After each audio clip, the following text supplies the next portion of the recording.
Bismillahirrahmanirrahim. Assalamualaikum warahmatullahi wabarakatuh.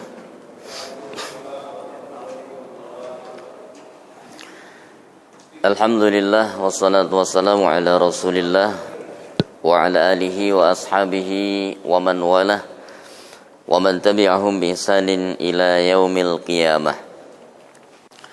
Qala Allahu tabaraka wa ta'ala: Ya ayyuhalladzina amanu taqullaha haqqa tuqatih wa la tamutunna illa wa antum muslimun.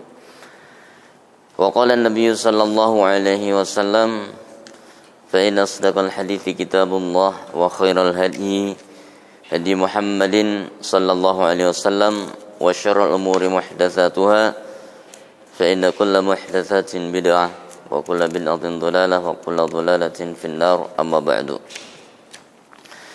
Bapak Ibu sekalian yang semoga senantiasa dirahmati Allah Subhanahu wa taala, alhamdulillah di kesempatan pagi hari ini kita melanjutkan kembali majelis taklim kita di pekan kedua bulan, memasuki pekan kedua bulan Sya'ban, di mana Sya'ban itu secara bahasa artinya at-tasya'ub, yaitu berpencar. Nah, orang-orang dulu ketika hendak memasuki Ramadan, ya tepatnya pada bulan sebelum memasuki bulan Ramadan, mereka berpencar untuk mencari air, mencari perbekalan, ya kemana. Sehingga ketika memasuki bulan Ramadan itu sudah banyak ya air atau persiapan air maupun makanan buat mereka. Secara istilah makna Sya'ban itu adalah al-ijtima'u fihi khairun katsir. Terkumpulnya kebaikan-kebaikan yang banyak di dalamnya. Nah, itu Pak, sehingga Sya'ban itu memiliki kebaikan yang banyak sekali. Sehingga sebagian ulama mengatakan Rajabun syahruz zar'i. Rajab adalah bulan untuk bercocok tanam. Wa Sya'banu syahrus saqyi. Dan Sya'ban adalah bulan memberikan pupuk pada tanaman-tanaman tersebut, mengairinya, diairi supaya subur. Wa Ramadan syahrul hasadi.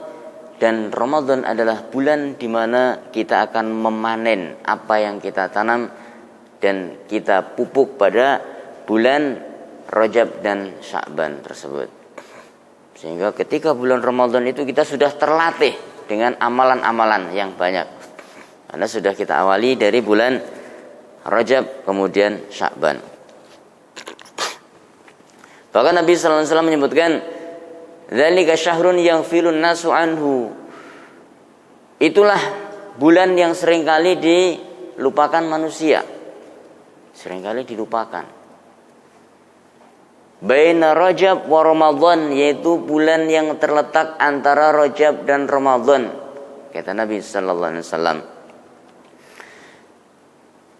Fihi tu'radul a'malu ila rabbil alamin. Pada bulan tersebut Allah mengangkat amalan manusia itu dihadapkan kepada Allah.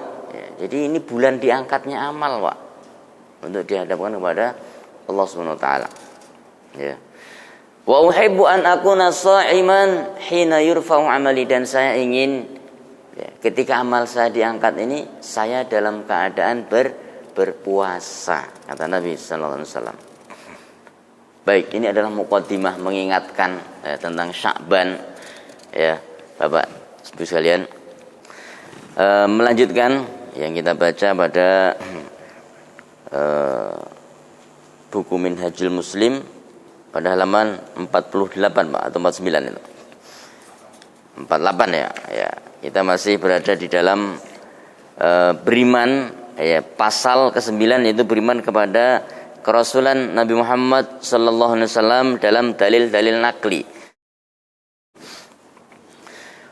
Disebutkan dalam ayat 31 surah Ali Imran, Qul in kuntum tuhibbunallaha fattabi'uni Katakanlah wahai Muhammad sallallahu alaihi wasallam, ini Allah yang memerintahkan Nabi sallallahu alaihi wasallam untuk menyampaikan.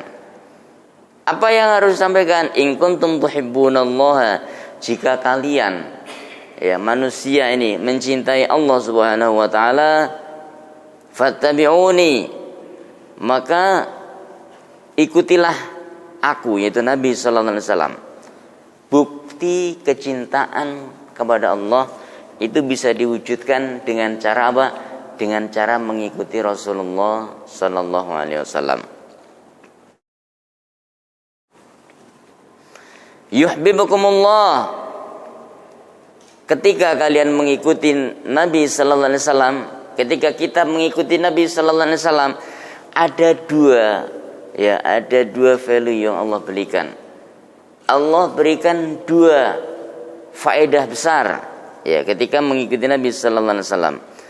Faedah pertama, yuhibbukumullah, niscaya Allah akan mencintai kalian. Subhanallah. Ini Pak. Jadi cinta Allah itu bisa dikabai dengan cara apa? Mengikuti Rasulullah sallallahu alaihi wasallam. Yang kedua, wa yaghfir lakum dzunubakum, mengamalkan sunnah Nabi sallallahu alaihi wasallam atau mengikuti Nabi sallallahu alaihi wasallam. Faedah yang kedua adalah wa yaghfir lakum dzunubakum, Allah akan mengampuni, menghapuskan dosa-dosa kalian, kata Allah. Nah ini Pak, ternyata salah satu ya yang menjadi kafaratun lidzunub atau penghapus dosa itu adalah dengan menjalankan sunnah dalam kehidupan sehari-hari. Menjalankan sunnahnya makan, enak kita Pak, sunnah makan. Sunnahnya tidur, nah ini subhanallah, tidur aja sunnahnya ya. Wallahu ghafurur rahim, di penghujung ayat disebutkan wallahu ghafurur rahim, dan Allah ghafur ya, maha pengampun, rahim lagi maha penyayang. Bapak Ibu sekalian, ada kalanya ghafurur rahim itu ada al-ghafur ya, innahu huwal ghafurur rahim. Ada kalanya tidak ada alnya, ghafurun rahimun. Nah, subhanallah. Masya Allah, ini luar biasa faedah di sini. Bahwa ketika disebutkan dengan al, itu menunjukkan kemahabesaran Allah, bahwa seluruh sifat pemaaf, seluruh sifat yang memberikan ampunan kepada dosa sebesar apapun, ketika orang itu mau meminta maaf, ketika bertaubat ya, Allah akan ampuni. Itu ketika ada alnya. Ketika tidak ada alnya, ghafurun rahim, maknanya ini disandarkan kepada objek. Siapapun ya yang meminta ampun kepada Allah Subhanahu wa taala ya, maka Allah akan ampuni sebesar apapun dosanya ya, ketika ia bertekad untuk memohon ampun akan dosa-dosanya ya. Terima kasih Pak.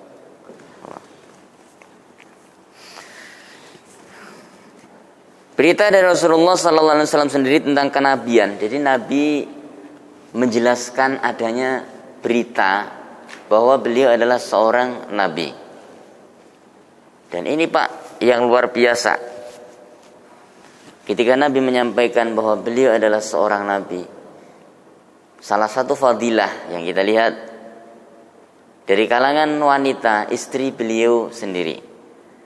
Ketika disinilah tampak bahwa wanita yang solehah, istri yang solehah itu akan menjadi ya satu pintu kebahagiaan, kunci untuk menggapai kebahagiaan. Bagaimana Nabi sallallahu alaihi wasallam ketika ketakutan pulang ya, kemudian disambut oleh istrinya, "Kenapa engkau wahai suamiku?" Maka beliau mengatakan, saya ketakutan. Ya, apa yang dikatakan oleh Ibunda Khadijah radhiyallahu taala anha pada saat itu, Maka Ibunda Khadijah mengatakan, wahai suamiku, engkau adalah orang yang dermawan, engkau orang yang baik. Semua orang di Mekah menjadi saksi akan kebaikanmu. Karena engkau orang yang baik dan semua menjadi saksi, maka yakinlah Allah tidak akan menghinakanmu. Subhanallah. Di tengah ketakutan yang luar biasa, ketika datang kepada Abu Bakar As-Siddiq radhiyallahu taala anhu, ini luar biasa. Beliaulah orang pertama yang beriman kepada Nabi sallallahu alaihi wasallam. Ketika Nabi memberitakan bahwa beliau adalah seorang nabi yang diutus. Datanglah kepada seorang ahli kitab. Itu paman Ibunda Khadijah radhiyallahu taala anha yang sudah sepuh, yang bernama siapa? Waraqah bin Naufal. Waraqah bin Naufal.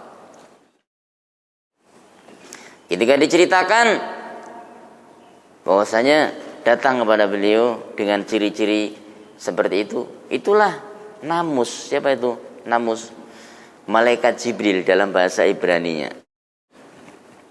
Subhanallah. Jadi Nabi sallallahu alaihi wasallam menjelaskan tentang kenabian beliau. Dan setiap nabi yang menjelaskan, Pak, selalu disertai dengan mukjizat. Dulu saya sebutkan bahwasanya Al-Qur'an itu datang sebagai mukjizat. Mungkin bagi kita biasa karena hari ini kita telah mendapatkan semua informasi tersebut. Ketika disebutkan marajal bahraini yaltaqiyan, pertemuan antara dua jenis air dalam satu laut, yaitu air tawar dan air asin. Dan kita melihat pemandangan yang begitu indah, pertemuan air itu. Nah, ini mukjizat. Di mana letak mukjizatnya? Di masa itu Bapak Ibu sekalian belum ada teknologi informasi seperti hari ini. Sehingga orang-orang nggak tahu benar nggak yang disebutkan Al-Quran ini. Setelah mereka keliling dunia, baru mereka menemukan, oh ternyata ini yang disebutkan Al-Quran. Dan Nabi SAW tidak pernah ke sana. Banjir bandang yang terjadi di Yaman kemudian disebutkan dalam Al-Quran. Apakah Nabi pernah ke sana? Tidak pernah. Tapi ada. Terbelahnya bulan, iqtarabatis sa'atu wan syaqqal qamar. Bulan terbelah dan itu tanda sebagai dekatnya hari kiamat. Surah Al-Qamar. Inilah berita-berita yang disampaikan Nabi sallallahu alaihi wasallam. Dan disampaikan juga bahwasanya dengan diutusnya beliau menjadi seorang nabi, maka tanda bahwasanya kenabian itu sudah diakhiri oleh beliau. Setelah itu tidak ada lagi Pak Nabi. Kemudian Nabi sallallahu alaihi wasallam menjelaskan kewajiban patuh dan taat kepadanya. Dan bahwasanya risalah yang diberikan Allah Subhanahu wa taala sampaikan kepada Nabi sallallahu alaihi wasallam bersifat universal, menyeluruh kepada seluruh umat manusia. Karena Nabi sallallahu alaihi wasallam ini diutus untuk seluruh manusia pada akhir zaman. Kemudian Nabi sallallahu alaihi wasallam menyebutkan anan nabiyyu la kadziba. Aku adalah seorang nabi la kadziba. Aku tidak pernah berdusta. Nah ini Pak, la kadziba. Nanti ada la kadzibun. Nabi menyebut la kadziba. Ada kata la kalau setelahnya itu fathah. Ini rumus dalam bahasa Arab sebenarnya.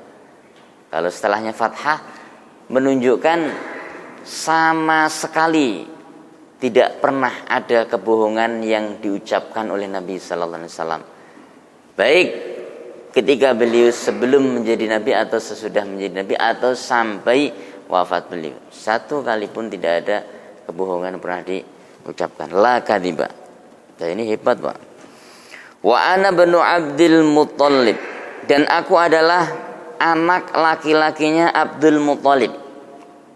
Nah ini Pak, tentang bolehnya menasabkan kepada kakek, kepada buyut, ya dari pihak bapak. Padahal Nabi Sallallahu Alaihi Wasallam anaknya siapa? Bapaknya siapa namanya, Pak? Abdullah. Bapaknya Abdullah siapa namanya? Abdul Muthalib. Nama asli Abdul Muthalib siapa? Nah, ini banyak nggak tahu kan? Namanya Syaibah aslinya, Pak. Syaibah itu artinya adalah uban. Karena beliau ketika lahir itu sudah ada ubannya. Loh, ini bayi kok sudah ada ubannya? Ya udah kasih aja nama si uban. Bahasa Arabnya Syaibah. Ya.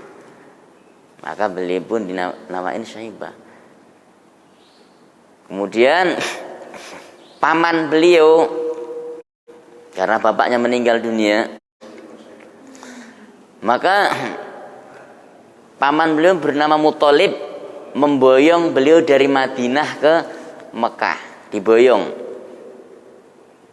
Ketika Muthalib ini membawa Syaibah, maka orang-orang mengatakan, wah, Muthalib punya budak, Muthalib punya budak.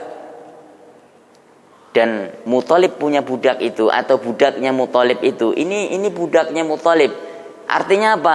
Abdul Muthalib, budaknya Muthalib. Ini budaknya Muthalib, Abdul Muthalib, Abdul Muthalib. Maka terkenallah nama kakek Rasulullah Sallallahu Alaihi Wasallam itu adalah Abdul Muthalib. Itu, Pak, asal terkenalnya. Nah, kemudian di sini Nabi Sallallahu Alaihi Wasallam menyebutkan ana banu Abdul Muthalib, dan saya adalah anaknya Abdul Muthalib. Bolehnya menasabkan ya kepada kakek. Karena memang berhak. Yang tidak boleh adalah menasabkan kepada orang lain yang bukan jalur keturunannya. Ini tidak boleh. Ya. Tidak boleh. Nabi Sallallahu Alaihi Wasallam bersabda, "Inni Abdullah wa khatamun nabiyyin wa inna Adama lamunjadilun fi tinatihi." Sesungguhnya aku adalah Abdullah, yaitu hambanya Allah Subhanahu wa ta'ala. Abdullah adalah nama yang paling dicintai oleh Allah Subhanahu wa ta'ala. Walaupun abd itu artinya budak, ketika disandarkan kepada Allah maka menjadi mulia, karena Allah adalah zat yang maha mulia. Nah, ini, Pak, Abdullah, hambanya Allah. Sesungguhnya aku adalah hamba Allah, wa khatamun nabiyyin, dan penutupnya para nabi. Tidak ada lagi nabi setelah Nabi Sallallahu Alaihi Wasallam. Wa inna Adama lamunjadilun, dan sesungguhnya Nabi Adam itu fi tinatihi, ya, berada di dalam tanah. Nah, jadi artinya ketika Nabi Sallallahu Alaihi Wasallam, takdir itu sudah dicatat oleh Allah Subhanahu Wa Taala, bahwasanya Allah Subhanahu Wa Taala memilih, ya, di antara hamba-hamba yang akan dipilih. Kemudian hal itu dituangkan di dalam Al-Quran surah Fatir ayat 32, ya. ثم أورثنا الكتاب الذين اصطفينا من عبادنا. Kemudian kitab ini kami wariskan kepada hamba yang kami pilih. Ya, ketika Nabi Sallallahu Alaihi Wasallam diberikan Quran kemudian disampaikan kepada manusia, maka manusia terbagi menjadi 3 kelompok, ya, dalam surah itu. Kelompok pertama, faminhum zalimun li nafsih. Golongan pertama adalah yang zalim kepada dirinya sendiri. Dia banyak melakukan kezaliman, keburukannya lebih banyak daripada kebaikan. Golongan kedua, wa minhum muqtasid, golongan pertengahan. Apa itu, Bapak Ibu sekalian, golongan pertengahan? Golongan pertengahan adalah golongan yang sesekali dia taat, tapi kalau waktunya ada godaan melakukan dosa juga. Nanti tobat lagi, ya, kumat lagi, tobat lagi, kumat lagi. Nah, seperti itu. Kemudian golongan ketiga, nah ini yang terbaik. Kata Nabi sallallahu alaihi wasallam, kata Allah Subhanahu wa taala surah Fatihah 32 ya. Apa itu? Itu wa minhum sabiqum bil khairati biiznillah, dan di antara mereka ada orang yang bersegera menyambut kebaikan.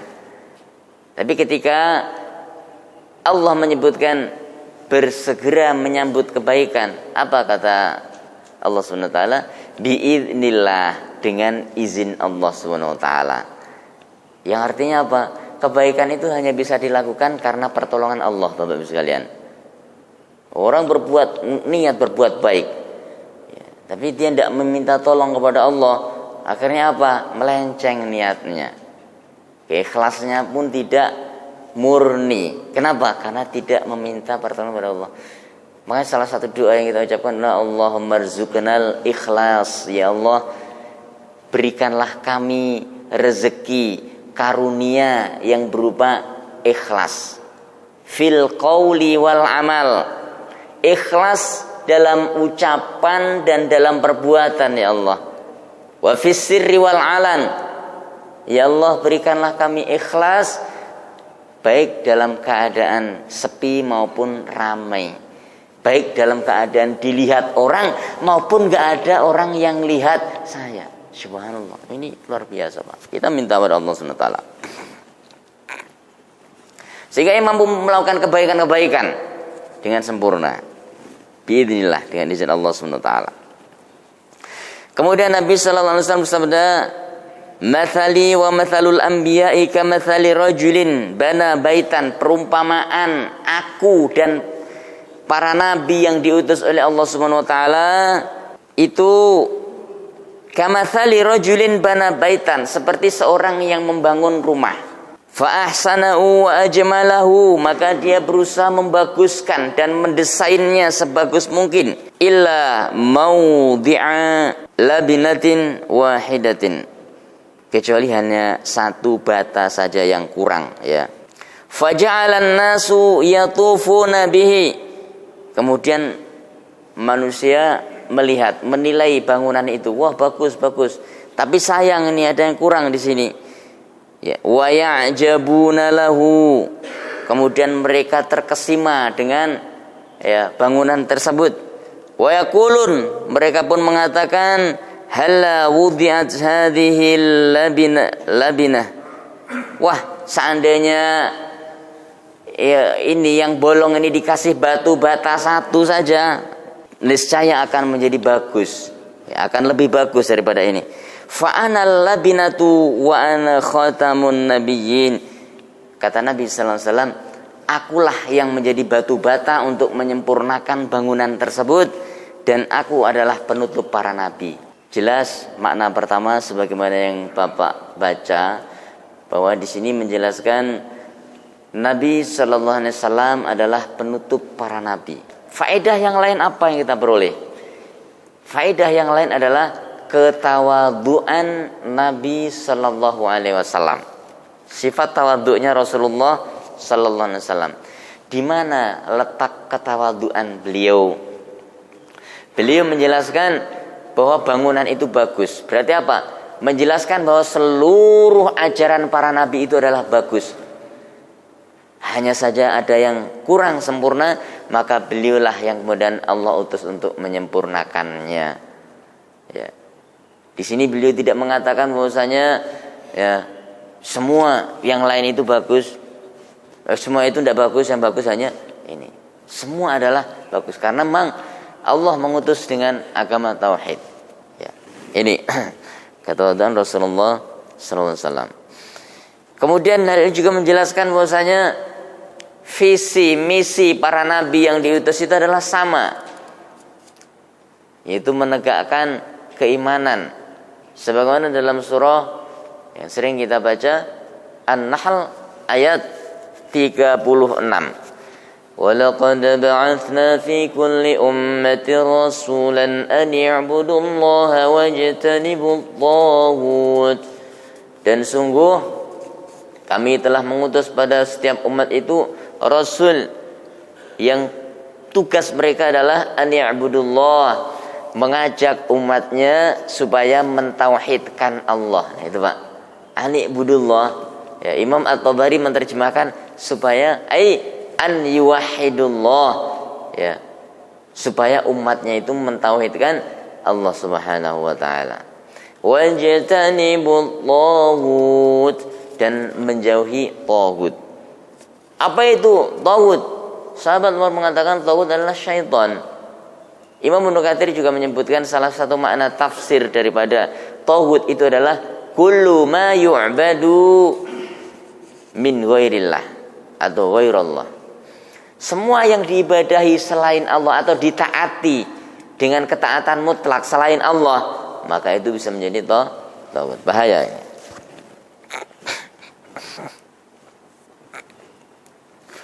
Kemudian Nabi sallallahu alaihi wasallam bersabda, "Walladzi nafsi biyadihi la yu'minu ahadukum hatta akuna ahabba ilaihi min waladihi wa walidihi wan nasi ajmain." Ya, setiap hadis ini memiliki makna yang luar biasa. Ya, hadis diriwayatkan oleh Imam Bukhari. Walladzi nafsi biyadihi, demi zat yang jiwaku ada dalam genggamannya.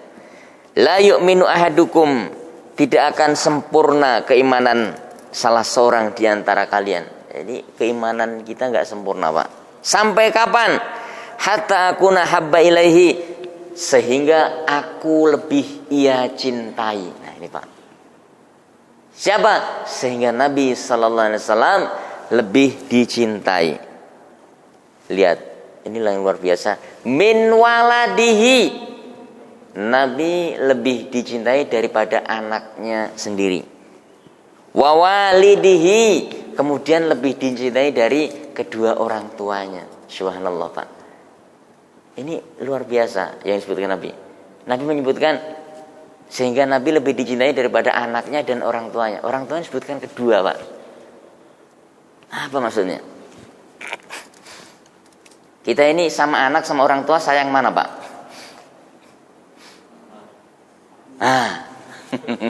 Ngaku kita ini, Pak. Anak sakit, wah kita bingung, ya Allah sembuhkanlah ya Allah. Nangis kemana cara obatnya? Orang tua sakit, ya Allah berikanlah yang terbaik ya Allah. Apa maksudnya ini? Berikan yang terbaik. Subhanallah. Kenapa ketika anaknya sakit, ya Allah berikan terbaik? Apa maksud terbaik itu? Ya, ini sehingga Nabi sallallahu alaihi wasallam menyebutkan, sehingga Nabi sallallahu alaihi wasallam lebih dicintai daripada anaknya. Satu. Kemudian lebih dicintai daripada orang tuanya sendiri. Wan nasi ajma'in, dan lebih dicintai daripada seluruh manusia yang memberikan manfaat. Faedah apa yang kita peroleh dari sini, Pak? Faedah apa yang kita peroleh dari sini?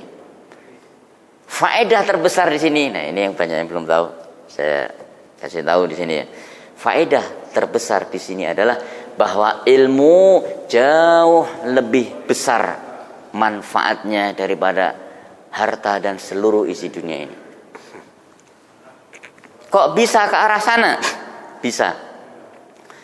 Itulah kenapa kita diperintahkan mencintai Rasulullah lebih daripada yang lain, karena Rasulullah sallallahu alaihi wasallam memberikan dan mewariskan ilmu kepada kita, bukan mewariskan harta.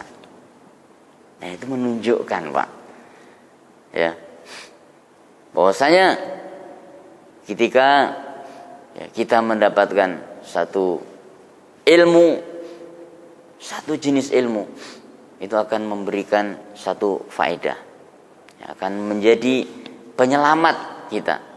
Sehingga sahabat Ali bin Abi Thalib radhiyallahu taala anhu mengatakan bahwa ya, perbedaan antara harta dengan ilmu. Apa perbedaannya? Kata beliau radhiyallahu taala anhu bahwa ilmu yang akan menjagamu, sedangkan harta kamu yang akan menjaganya. Nah, ini, Pak. Bagaimana tidak? Contoh, ilmu akan menjaga kita. Allah akan menjaga kita melalui ilmu. Mau tidur nih, kita baca ayat kursi. Ketika ada santet, teluh datang, sihir datang, tidak bisa Pak. Kenapa? Karena sudah membaca ayat kursi. Kenapa? Ilmu di situ. Ya. Subhanallah.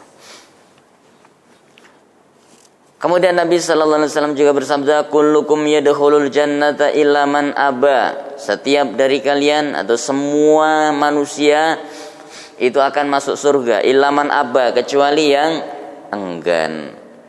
Qalu, para sahabat bertanya, wa man ya'ba ya Rasulullah? Siapakah yang enggan untuk masuk surga itu wahai Rasul? Qal, maka Nabi sallallahu alaihi wasallam menyebutkan, man ata'ani dakhalal jannah. Ya. Mereka yang taat kepadaku semuanya akan masuk surga. Subhanallah, ternyata surga itu mudah diraih, Pak. Taat kuncinya. Wa man asani faqad aba. Dan siapa yang durhaka kepadaku faqad aba, maka dia tergolong orang yang enggan. Subhanallah. Lah ini yang luar biasa di sini. Nabi sallallahu alaihi wasallam menyebutkan bukan siapa yang durhaka maka akan masuk neraka, bukan. Tapi menyebutkan apa? Menunjukkan bahwasanya kedurhakaan itu bertingkat-tingkat. Ya. Dan kedurhakaan yang paling besar, tidak ada lagi lebih besar itu, adalah kesyirikan kepada Allah Subhanahu wa taala. Ini durhaka.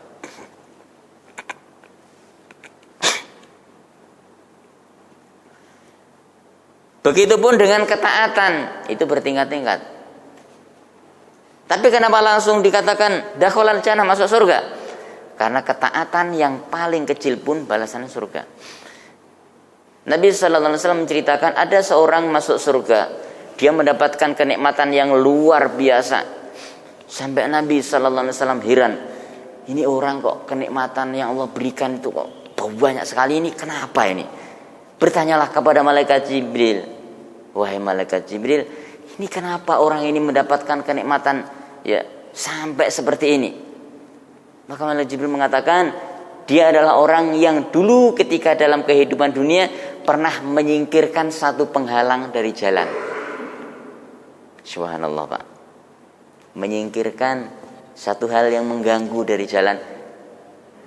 Padahal itu sangat ringan sekali. Ya, sangat ringan sekali. Tapi Allah SWT seringan-ringannya ketaatan ya akan dibalas dengan surga. Kemudian Nabi sallallahu alaihi wasallam bersabda, innar risalata wan nubuwata qadin qata'at fala rasula ba'di wala nabiyya. Sesungguhnya ar-risalah ya kerasulan, ya risalah itu kerasulan, wan nubuwata dan kenabian qadin qata'at telah terputus, telah berhenti sejak diutusnya Rasulullah sallallahu alaihi wasallam. Fala rasulah, maka tidak ada lagi rasul ba'di setelahku, wala nabiyya, dan tidak ada pula nabi. Makanya kalau Mirza Ghulam Ahmad, nabinya Ahmadiyah, ya mereka mengatakan nabi, Pak. Bapak lihat di YouTube, cara sholat mereka persis, bacaan mereka juga sama. Nah, itu, Pak. Namun ini adalah proyeknya orang-orang kafir. Apa keuntungan mereka? Merusak keimanan kaum muslimin. Dirusak keimanannya, Pak. Supaya apa? Supaya akidah bahwasanya ketika kita meyakini bahwa Rasulullah sallallahu alaihi wasallam adalah nabi terakhir, itu tidak ada lagi di benak mereka. Itu sangat merusak sekali. Akan menjadikan agama seorang rusak. Dalam hal apa? Keyakinan, Pak. Walaupun amalannya sama, maka akan menjadi rusak. Walaupun amalannya sama. Ya, jenis tulisannya sama ini. Oh, berarti dari pertanyaan yang sama, dari sumber yang sama. Iya. Ya, ada berlembar-lembar tapi sama tulisannya. Ya, ya. Dan mereka, Bapak Ibu sekalian, saya pernah ceritakan dulu di sini, para dai-dai mereka ini sebenarnya tahu, kekeliruannya tahu. Ada salah seorang dai dari Garut, ya, tokoh Ahmadiyah dulu. Kemudian beliau bertaubat, terang-terangan mengatakan, sebetulnya dulu kami ini para dai Ahmadiyah ini mau keluar itu tidak nyaman mereka di sana, karena tahu itu adalah hal yang tidak benar. Tapi mau keluar juga ragu. Bagaimana tidak ragu? Satu, kesejahteraan yang diberikan begitu besar. Mereka punya anak, punya istri. Bagaimana nanti ketika kemudian mereka keluar dari Ahmadiyah? Siapa yang akan menanggung kehidupan mereka? Nah, ini memang dibutuhkan keberanian untuk itu. Dan itu dikatakan secara langsung. Yang terus terang seperti itu. Kemudian Nabi sallallahu alaihi wasallam juga bersabda, "Fuddiltu 'alal anbiya'i bisittin." Allah memuliakan saya, melebihkan saya di antara para nabi itu dengan 6 perkara. Nah, ini Pak, penting. U'titu jawami'al kalim. Allah memberikan kepada saya jawami'al kalim, kata Nabi sallallahu alaihi wasallam.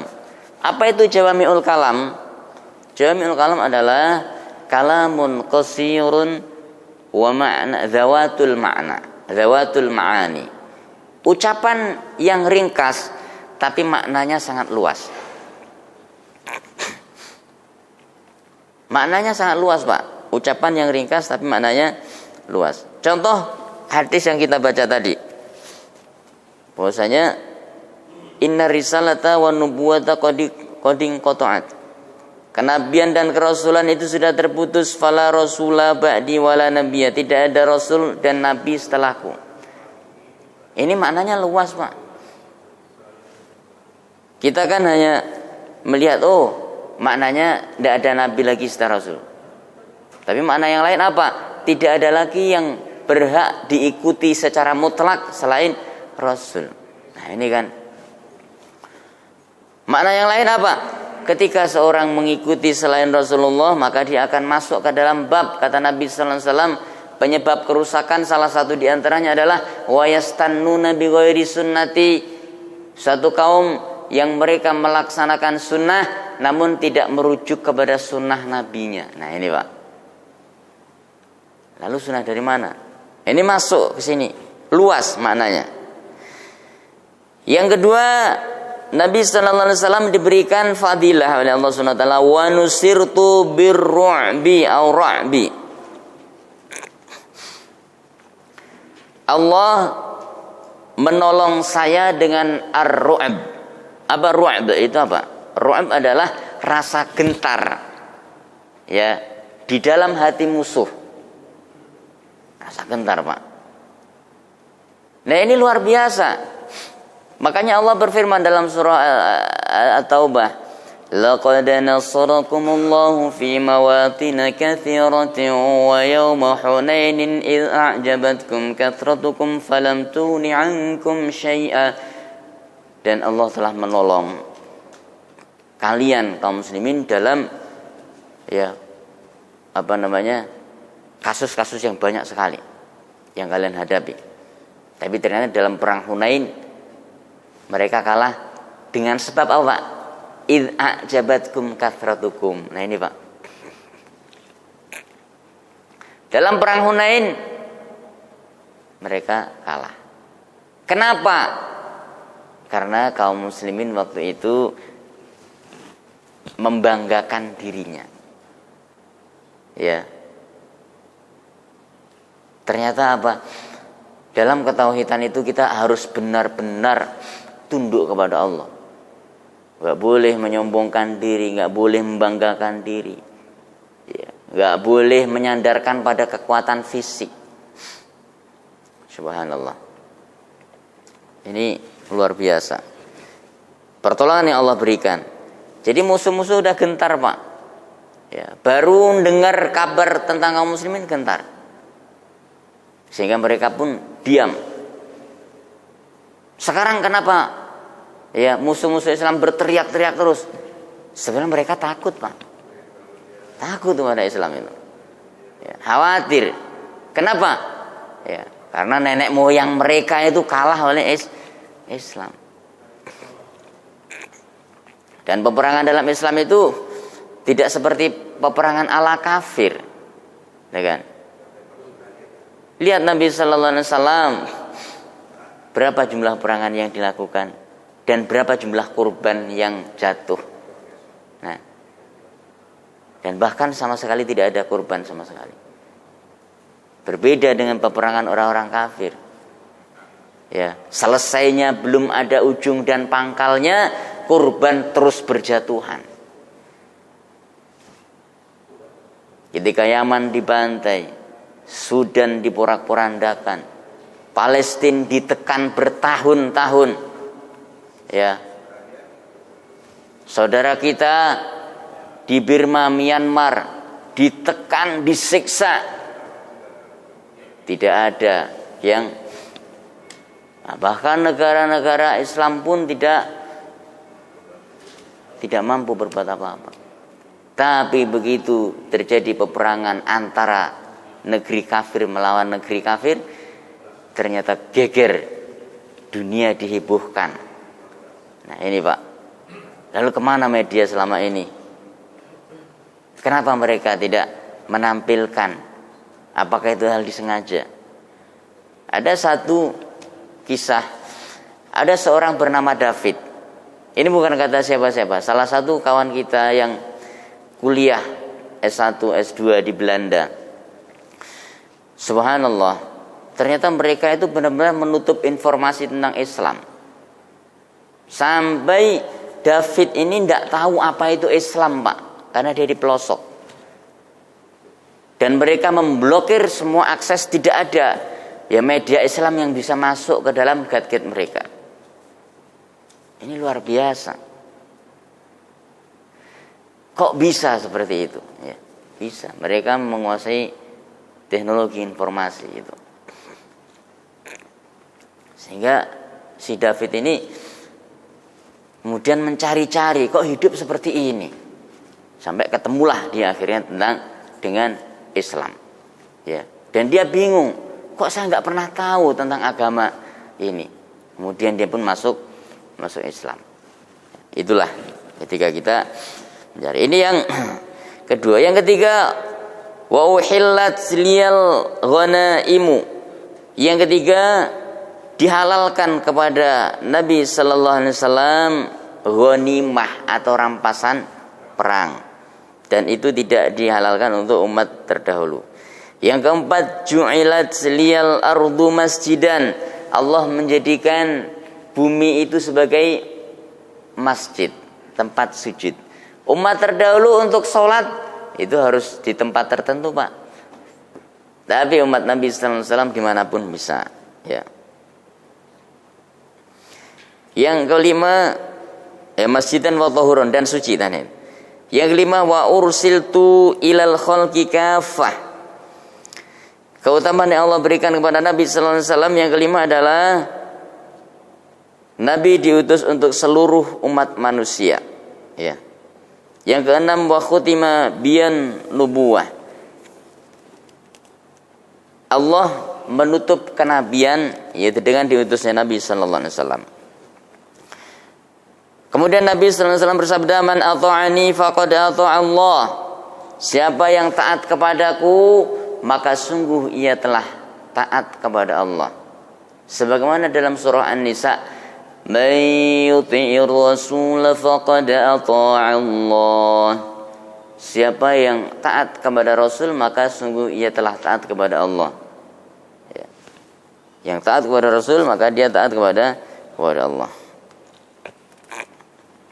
Wa man asani faqad asallah. Siapa yang durhaka kepadaku, kata Nabi, maka dia sungguh telah durhaka kepada Allah. Wa man ata'a amiri. Siapa yang taat kepada amirku, faqad ata'ani, maka sungguh ia telah taat kepadaku. Wa man asa amiri faqad asani. Siapa yang durhaka kepada amirku, maka sungguh ia telah durhaka kepadaku. Kemudian Nabi sallallahu alaihi wasallam bersabda, "Innal jannata hurrimat 'alal anbiya'i kullihim hatta adkhuluha wa hurrimat 'alal umami hatta tadkhulaha ummati." Hadis ini menjelaskan bahwa Nabi sallallahu alaihi wasallam adalah dan umat beliau adalah golongan pertama yang akan masuk surga. Baru setelah itu para nabi, ya Pak. Golongan pertama. Nabi sallallahu alaihi wasallam dan umat beliau adalah golongan pertama yang akan masuk surga. Sehingga beliau mengatakan dalam sebuah hadis, "Nahnul akhirin walakinnal awwalin." Kita ini adalah nahnul akhirun walakinnal awwalun. Kita adalah umat yang terakhir, tapi kita adalah yang pertama. Artinya apa? Umat terakhir yang Allah hadirkan di muka bumi ini pertama dalam hal apa? Dalam hal memasuki surga. Pertama bagaimana?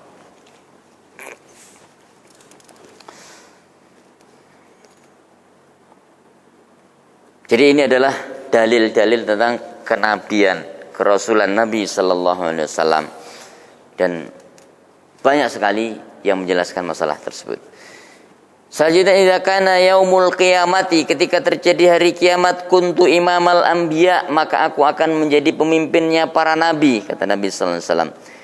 Wa khatibahum, dan aku akan menjadi juru bicara di tengah mereka. Wa sahiba syafa'atihim, dan aku akan menjadi sahib dari syafaat mereka. Artinya apa? Syafaat para nabi itu akan berlaku jika Nabi sallallahu alaihi wasallam mengizinkan. Ghairu fakhrin, dan aku menjelaskan ini bukan untuk menyombongkan diriku, kata Nabi sallallahu alaihi wasallam. Nabi juga menyebutkan, ana sayyidu waladi adama, aku adalah sayyidnya, penghulunya seluruh keturunan Nabi Adam, yaumal qiyamah, pada hari kiamat kelak. Wa awwalu man yanshaqqu anhu al-qabru yaumal qiyamah, dan aku adalah orang pertama yang akan dikeluarkan dari kuburku kelak pada hari kiamat. Wa awwalu syafi'in wa awwalu musyaffa', orang yang pertama kali yang akan memberikan syafaat, dan orang yang pertama kali yang akan diizinkan syafaatnya oleh Allah Subhanahu wa taala. Nah, ini terkait dengan Nabi sallallahu alaihi wasallam, ya. Bahwasanya hadis-hadis dan ayat tersebut adalah bagian daripada media yang menjadikan keyakinan kita menjadi kuat. Sehingga kalau masih ingat, saya ceritakan di India ada sebuah bangunan yang ditulis di sana, bangunan ini didirikan pada saat bulan sedang terbelah. Ternyata terbelahnya bulan pada zaman Nabi sallallahu alaihi wasallam, yang itu merupakan mukjizat Nabi sallallahu alaihi wasallam, Allah berikan sebagaimana permintaan orang-orang musyrik pada zaman itu, Allah kabulkan. Itu bukti kenabian. Wallahu a'lam bishawab. Nanti akan kita lanjutkan insyaallah.